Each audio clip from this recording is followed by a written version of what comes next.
Africa Center for Disease Control intensifies efforts with the WHO in consideration for herbal medicine for COVID-19. Tanzania works to boost tourism for economic recovery amid the impact of the COVID-19 pandemic. A Nigerian government urges to tackle sexual abuse in rural areas as victims seek for justice. These and more coming on The World Today.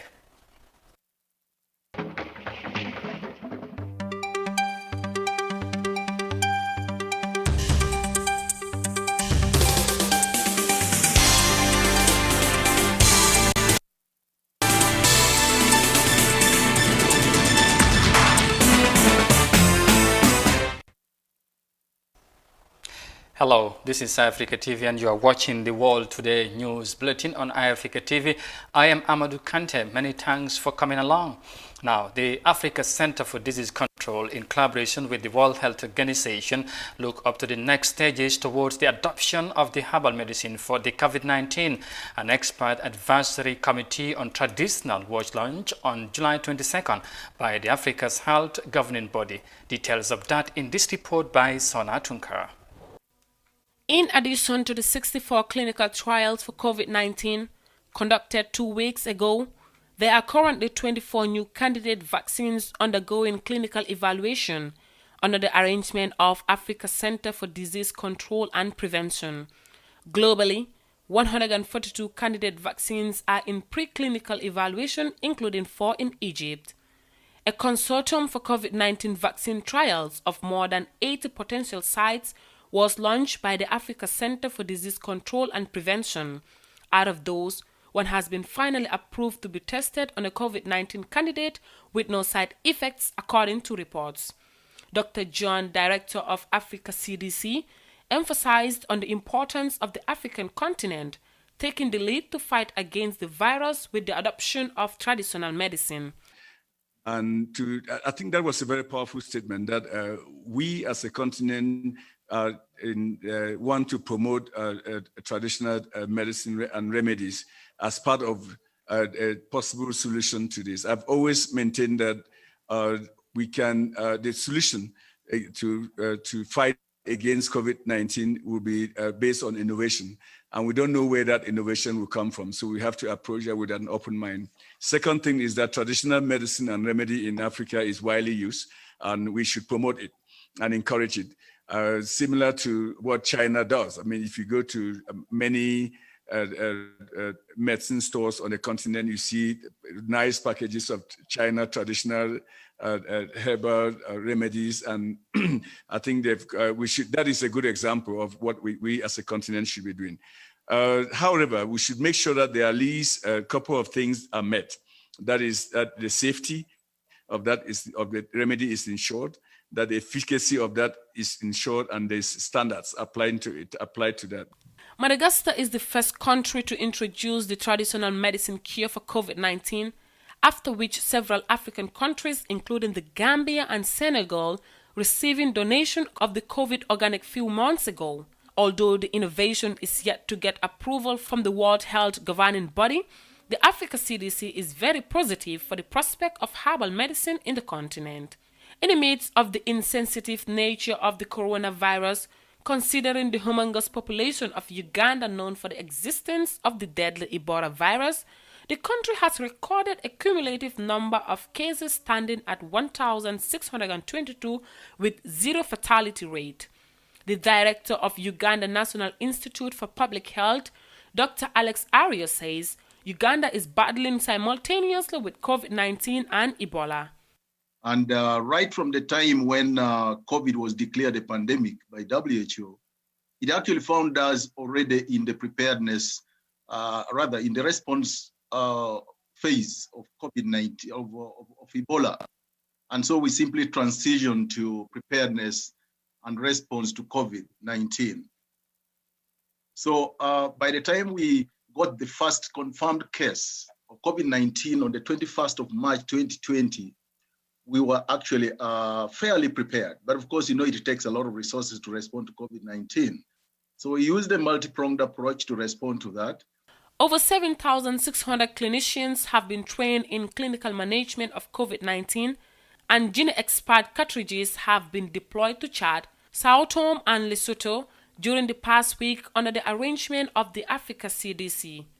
Meanwhile, the global number of cases has risen about 14 million with nearly 600,000 deaths as of this week. There have been an increased percentage of 19, which translates to over 700,000 new cases, with more than 15,000 deaths reported in Africa. For Africa TV, Sohna Tunkara.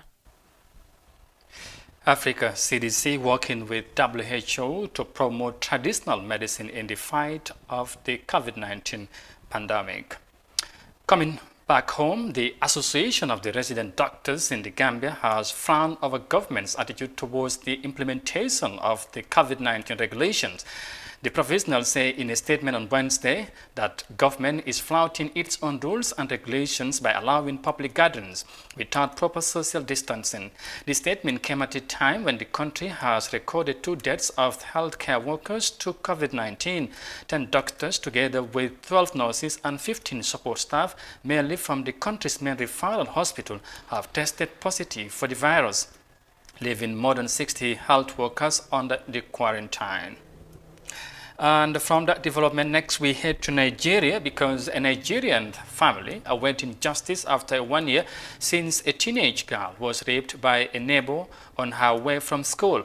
More than 2 million women and girls in Nigeria are sexually assaulted each year, according to the Minister of Women Affairs and Social Development. This prompted the Nigerian president to sign a law in 2015 that guarantees justice for sexual and gender-based violence. More of that in this report. It's another day for Grace Jaffet to relive memories to her husband that stir anger and a cry for justice. Her recollections of the rape of her niece in October last year. Grace's niece was only 7 at the time and was raped by a man in this community of Barwa on the outskirts of Abuja. She was on her way back from school when a man who lives next door lured her into his house and had his way with her. It's been a traumatic experience for her, so we had to send her back to her parents far away from here. Despite the fact that we are poor, we've spent so much money in court trying to get justice. But up till now, the case is still ongoing.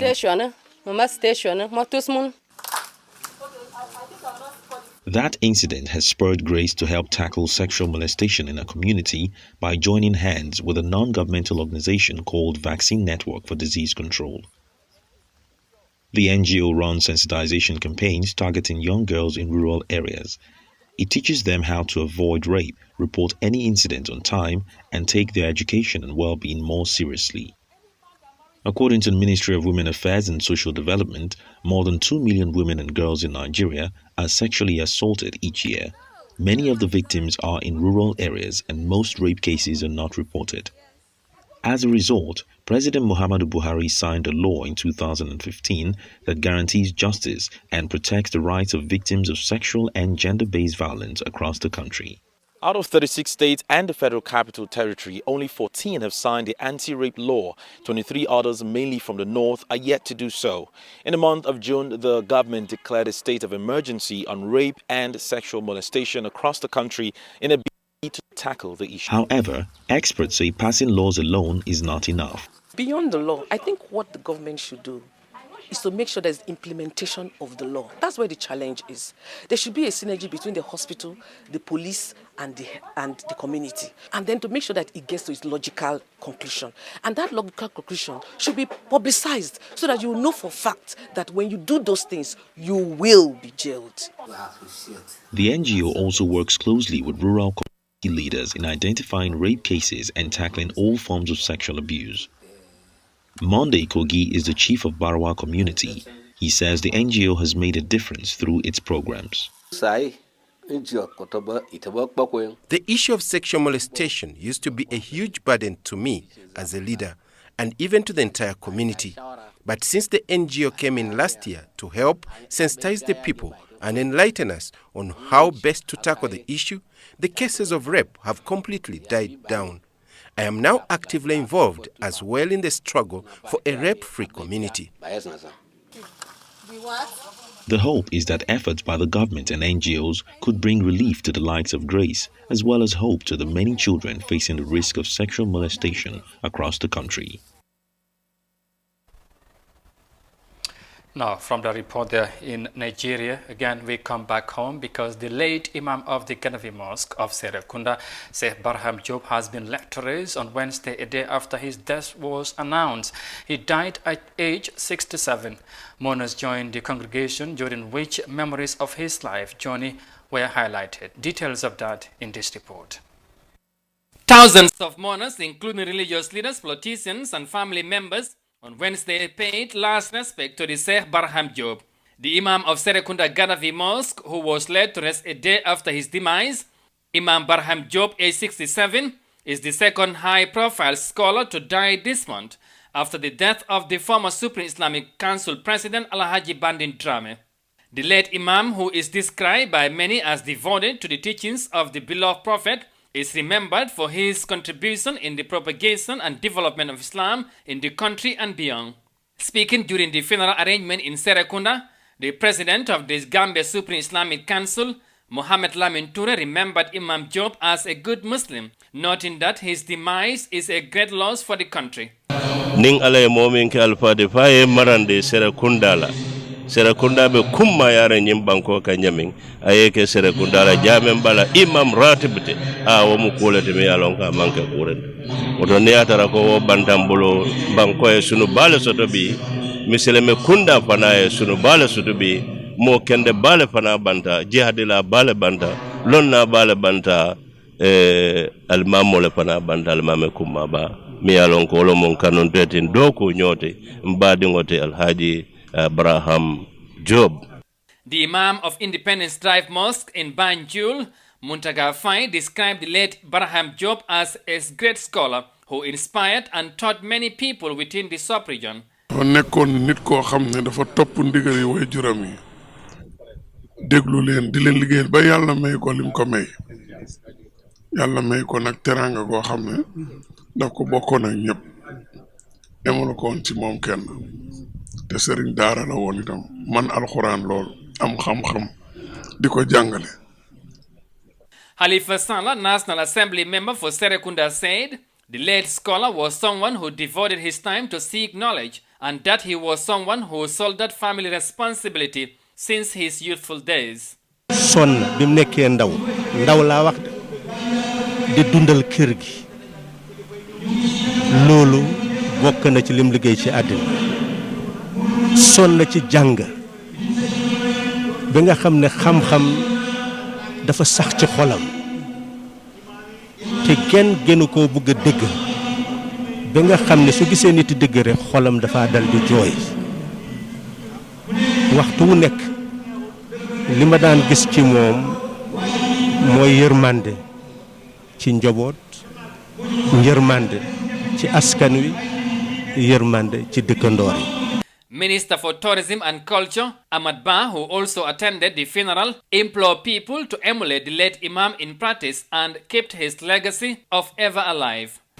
ñu ko ñaanal yàlla na ko yàlla may àjjana ñi fi des nañ roy ci moom jëfam ju baax bi mu jëf ndax suñ borom bi dimbale ñu aar ñu won ñu yoon bi nga xam ne moom la borom doon dimbale nit ñi di leen ko won yàlla jàppale ñu suñu diine defal ñu jàmm si réew mi jërë ngeen jëf. The late Barham Job was the first leader at the Serekunda Gaddafi Mosque, which was sponsored by the former Libyan leader Muammar Gaddafi. And that report there takes us to the break, and right after we'll be back with more stories. Stay with us, we'll be right back.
Welcome back, and you are watching the World Today News Bulletin on iAfrica TV. And now to the rest of the stories.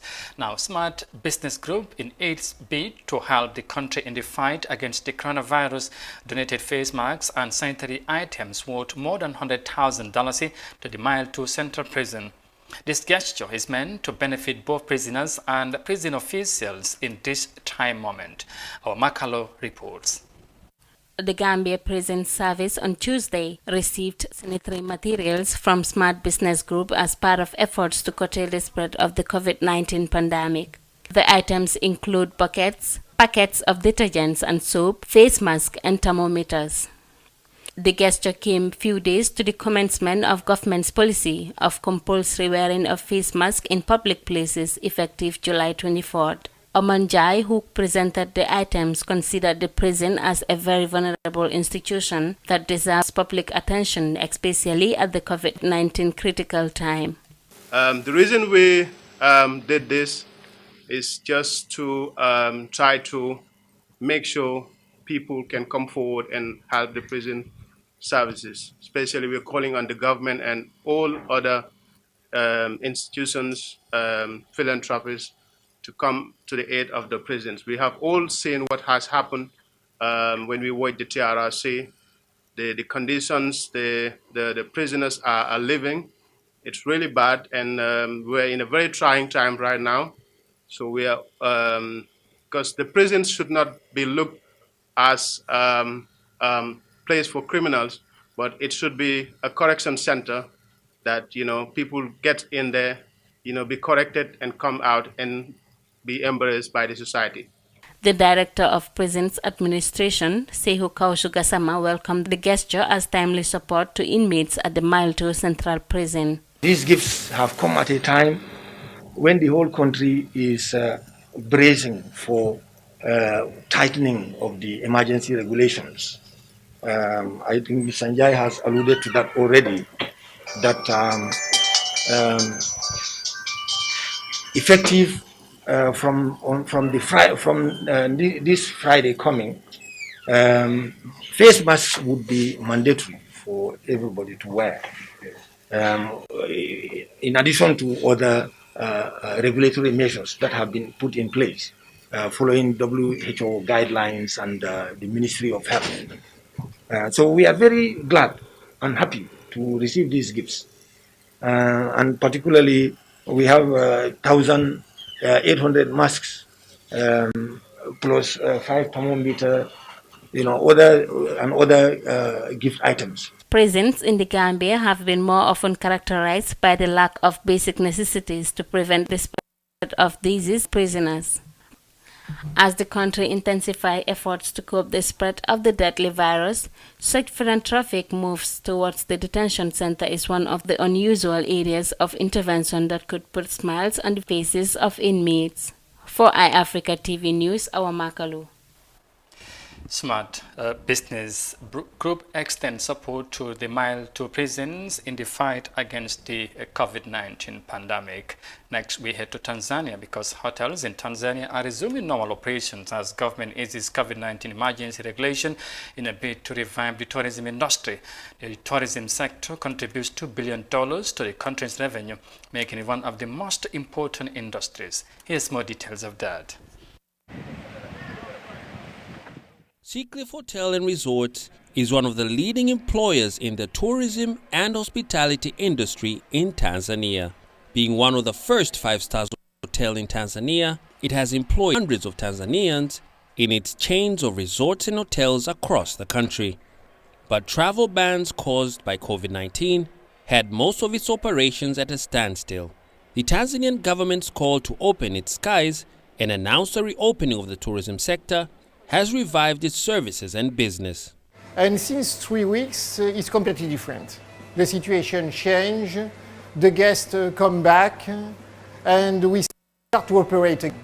The tourism sector contributes $2 billion in the country annually, accounting for 25% of all exchange earnings. The government is looking to encourage foreign tourists and business visitors to fly into Tanzania. It recently launched a new tourism campaign aimed at aggressively marketing Tanzania as an East African leader in tourism. we developed the new tourism destination brand, Tanzania Unforgettable, an undertaking that was meant to rebrand the sector and remind people on the existence of this must-see remarkable destination. According to the Tourism Ministry, the average stay for tourists in Tanzania jumped from 10 days in 2015 to 13 in 2019. It puts this down to the expansion of activities available to visitors. Seacliff Management says the industry has to be creative and find ways to motivate tourists to stay longer and more. And we offer a lot of discount, promotion, all inclusive in a very attractive price. We are here to serve our guests and to give them the luxury that we have from the past at the right price now. The Tourism Ministry has introduced standard operating procedures, which are safety measures in line with the World Health Organization requirements to prevent the spread of the COVID-19 virus. It is still asking tourists and locals to frequently wash hands, use face masks, practice social distancing, and to report any possible coronavirus symptoms. Tanzania was in the top 10 African countries for tourism growth in 2019. Around 2 million tourists visited the country, bringing in billions of dollars that the government wants to see more of. Now, it's hoped that the safety measures put in place will allow the sector to keep growing. And from the report there in Tanzania, finally we head to South Africa because South Africans have adopted new measures in the management of funeral ceremonies as the coronavirus continues to ravage communities in different parts of the country. With a high mortality rate in cities like that of Johannesburg is among reasons prompting the change in traditional festivities. Details of that in this report. Lawrence Konyana's family-run funeral parlor is situated in Sebokeng Township in Gauteng Province, now the epicenter of South Africa's coronavirus outbreak. In more than 50 years of operations, he says he's never encountered this many funerals. Around this time winter, we do get spikes anyway, we do get an increase, but we've seen a little bit more than usual, and we think this is associated to the COVID because we are getting a number of COVID cases as well as the suspected ones. We used to doing funerals on a Saturday. Now we're doing funerals almost every day. COVID-19 has disrupted cultural practices associated with funerals. Many traditions are now prohibited. We used to take in the body home the night before the funeral. And in terms of COVID cases, you cannot do that. And we also discourage them from washing the body prior to that, which is also difficult on certain families because they can't perform certain rituals that they needed to perform. As well, we used to maybe keeping the body for 5 days or so. And that now has changed because, as you know, in terms of the regulations, we have to bury within 3 days. Gauteng accounts for most of the COVID-19 deaths in South Africa with over 1,000. The city of Johannesburg, however, says it's still small in comparison to the number of overall deaths. We have almost 500 burials per week. And out of that 500, you'll find that 98 or 100 is COVID cases on a weekly basis. But then that does not mean COVID cases have increased more than your normal burials, because we've never had a situation where we have a row of graves specifically for COVID cases on any given day, week or month. We haven't been there yet. These are all freshly dug and filled graves, a painful reminder of how many loved ones have been taken too soon by COVID-19. Grave sites have not yet been overrun by COVID-19 burials, but the city has identified 2 mass burial sites should the need arise. When capacity available in the mortuaries cannot hold anymore, then government takes over and all the bodies will be buried within 2 days at the instruction of government. Now, when that happens, we will get an instruction that says dig, either you dig individual holes or you're going to dig trenches like in New York. Authorities here are hoping that the COVID-19 storm dissipates before it runs out of grave space. But they say that all those who succumb to the illness will be treated with dignity. The coronavirus pandemic continued to cause havoc around the world, and of course from that report there in South Africa, we finally brings this news bulletin to an end. But for more details on this and other stories, as always, you can log on our website on iafrica.tv. Once again, many thanks for the pleasure of your company. Thanks for watching, stay safe, and bye for now.